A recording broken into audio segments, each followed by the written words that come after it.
दुखद है और मैं तो खुद ही आपसे ये कह रहा हूँ कि अपराध उत्तर प्रदेश में बहुत बड़ा मुद्दा है, गुंडाराज बहुत बड़ा मुद्दा है। उसको बयानों से ढका नहीं जा सकता, बयानों से उसको दबाव बना के रोका नहीं जा सकता। ये हत्याएं और इस प्रकार की घटनाएं जरूर रुकनी चाहिए और वो तब रुकेंगी जब प्रशासन और शासन की ऐसी मंशा होगी। धन्यवाद। सर, कोई लेना देना नहीं है, इनको रोजगार से कोई लेना देना नहीं है। और इस देश के नौजवानों से भी मैं कहना चाहूँगा और ख़ासतौर से यूपी के भाइयों से कि जब आप लोग इस तरह के बयान देते हो कि 200 रुपये पेट्रोल में भी हम जो है वोट तो बीजेपी को दे, इससे बीजेपी को ताकत मिलती है। बीजेपी कहती है कि इन लोगों को बेरोजगार रखो और महंगाई बढ़ाते रहो, बेरोजगारी बढ़ाते रहो। तो कम से कम नौजवानों को भी अब इस बेरोजगारी के सवाल पे खड़े होना होगा। और मैं तो उनका आह्वान करता हूँ, 11 अक्टूबर से शुरू कर रहा हूँ पदयात्रा, आइए सब लोग मिलकर आवाज उठाते हैं। बेरोजगारी बहुत बड़ा मुद्दा है, मैं सहमत हूं आपसे। कई बच्चे आत्महत्या कर ले रहे हैं जी, क्या कर सकते हैं और इससे ज्यादा FIR करेंगे फर्जी। इससे डर के कायरों की तरह घर में थोड़ी बैठना है। क्यों बैठना है घर में? इस देश को इन लोगों के हाथों लूटने के लिए छोड़ देना है। ये जो चाहे वो करेंगे इस देश में, गुंडागर्दी, दादागिरी, नफरत फैलाओ, जाति धर्म के नाम पे लड़ाओ। ये दादागिरी कम से कम मैं तो बर्दाश्त करने वाला नहीं हूं। जब तक जीवित हूं इनसे लड़ता रहूंगा, इनकी गुंडागर्दी के खिलाफ लड़ता रहूंगा। इसमें कोई डरने की बात नहीं है। और मैं रोज कहता हूं मुकदमे लिखो, जितनी तुम्हारी कलम में ताकत है, जितने तुम्हारे अंदर ताकत है, मुकदमे लिखो, जेल में भेजो, लाठी चलाओ, जो मन में आए करो। सर, एक ये जैसे यूपी ने भगवंत मान जी के ऊपर आरोप लगाया था, उनको सबको माफी मांगनी चाहिए, क्योंकि जिस एयरलाइंस को लेकर आरोप लगाया उसने अपनी स्थिति स्पष्ट कर दी कि ऐसा कोई मामला दूर दूर तक नहीं। संजय सिंह इतनी जरूरतमंदी और दिलेरी के साथ बोलते हैं आप जो है और सच्चाइयों को बयान करते हैं, कि आपको भी डर लगता है भारतीय जनता पार्टी से और जांच जो है एजेंसियों से?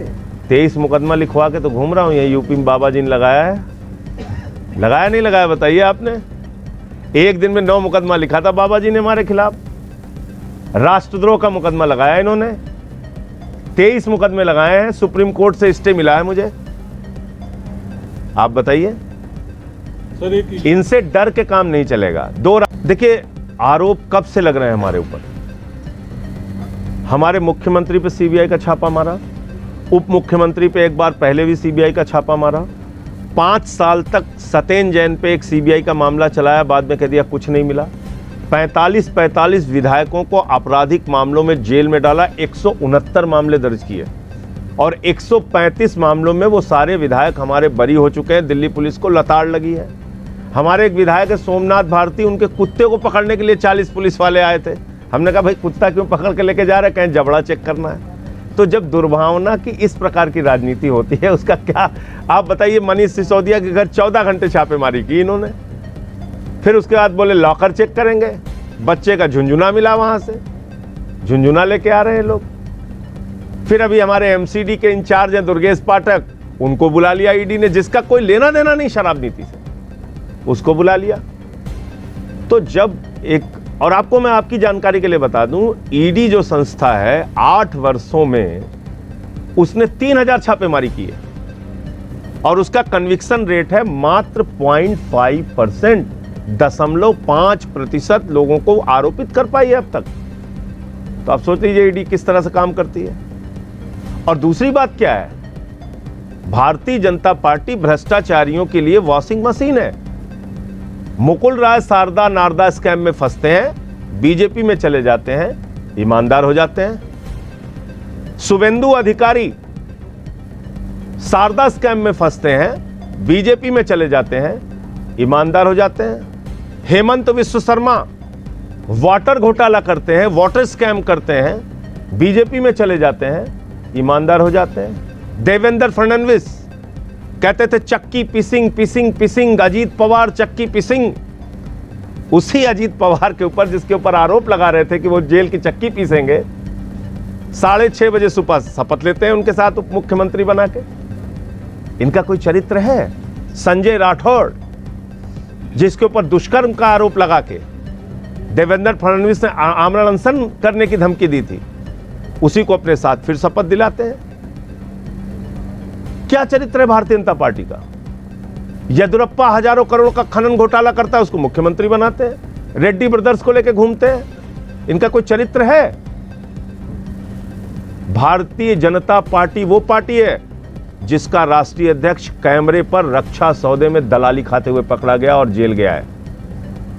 इसलिए भारतीय जनता पार्टी को इस देश में नैतिकता का एक शब्द बोलने का अधिकार नहीं है।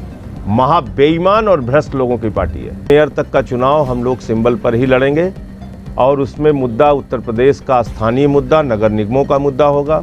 और जो कुछ बाबा जी की सरकार में चल रहा है वो आप लोगों से छुपा नहीं है। स्कूल की हालत यहीं आजमगढ़ में राजेश यादव जी ने और इनके साथियों ने कई वीडियो आप लोगों के सामने दिखाई होगी। बैठने के लिए टाट पट्टी, और कहीं कहीं तो टाट पट्टी भी नहीं, स्कूल जर्जर। देवरिया की खबर मैंने आप ही लोगों ने दिखाया था, टीवी मीडिया के लोगों ने, सूखा भात खा रहे हैं बच्चे।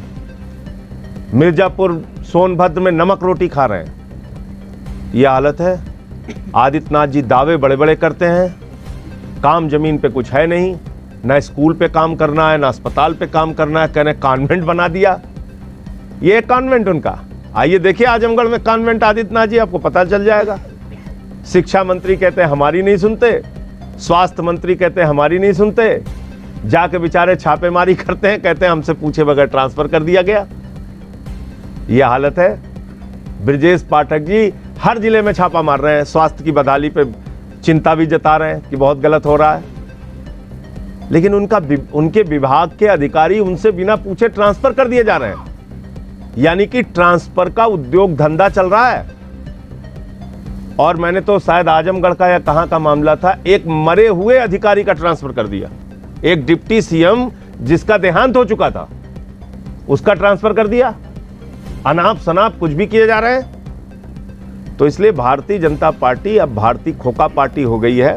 इनका एक ही काम है, लोगों से पैसा लूटो और विधायक खरीदो और सरकारें गिराओ। 8 सरकार हिंदुस्तान की इन्होंने विधायकें खरीद के बनाई। जी, आप लोगों द्वारा और अभी न्यूज चैनलों में चला है कि हमारी अर्थव्यवस्था जो विकसित देश है उनको पीछे जोड़ चुकी है और हमारी अर्थव्यवस्था आगे बढ़ चुकी है, तो इसका क्या है? भारत हंगर इंडेक्स में 116 देशों की सूची में 101 नंबर पे पहुंच गया। भारत CMIE की रिपोर्ट के मुताबिक 45 वर्षों की सबसे बड़ी बेरोजगारी झेल रहा है। भारत की अर्थव्यवस्था चंद पूंजीपतियों के कब्जे में है, जिसका मैंने आपको उदाहरण दिया। एक व्यक्ति के पास 13 लाख करोड़ रुपए है और दूसरे हिंदुस्तान की हालत भुखमरी में 101 नंबर पर पहुंचने की है। तो ये हम सब के लिए बहुत ही चिंता का विषय है। उनके दावों में कितनी सच्चाई होती है वो ज़मीन पर जाकर किसान से पूछिए, मजदूर से पूछिए, नौजवान से पूछिए। मनरेगा का बजट कम कर देते हैं ये लोग, राशन चुनाव के पहले फ्री करते हैं, बाद में राशन का पैसा लेने लगते हैं। तो ये स्थिति है ज़मीन की, आप इसको मानिए। गेहूं की खरीद घटा दी इन्होंने। क्यों घटा दी भाई आपने? गेहूं की खरीद क्यों कम हुई हिंदुस्तान में? आप बताएंगे? आपकी कोई जवाबदेही है इस देश के लोगों के प्रति? आपने कहा था 15 लाख हर खाते में आ जाएगा, काला धन आएगा। काला धन तो दोगुना हो गया स्विट्जरलैंड की बैंक में। कहां है आपका वादा? आपने कहा था 2 करोड़ रोजगार मिलेंगे, अभी पार्लियामेंट में जवाब दिया है मोदी जी ने। 22 करोड़ लोगों ने 8 साल में नौकरियां मांगी है, मात्र 7 लाख लोगों को नौकरियां मिली हैं। कहां है आपका वादा? आपने कहा था 2022 15 अगस्त तक हर परिवार के घर पे छत होगी। बताइए आप कितने लोगों के घर में छत है? कितने लोगों को आपने पक्का मकान दे दिया? बुलेट ट्रेन किस रूट पे चल रही है जरा वही पता बता दीजिए हमको, हम भी जाना चाहते हैं देखने के लिए।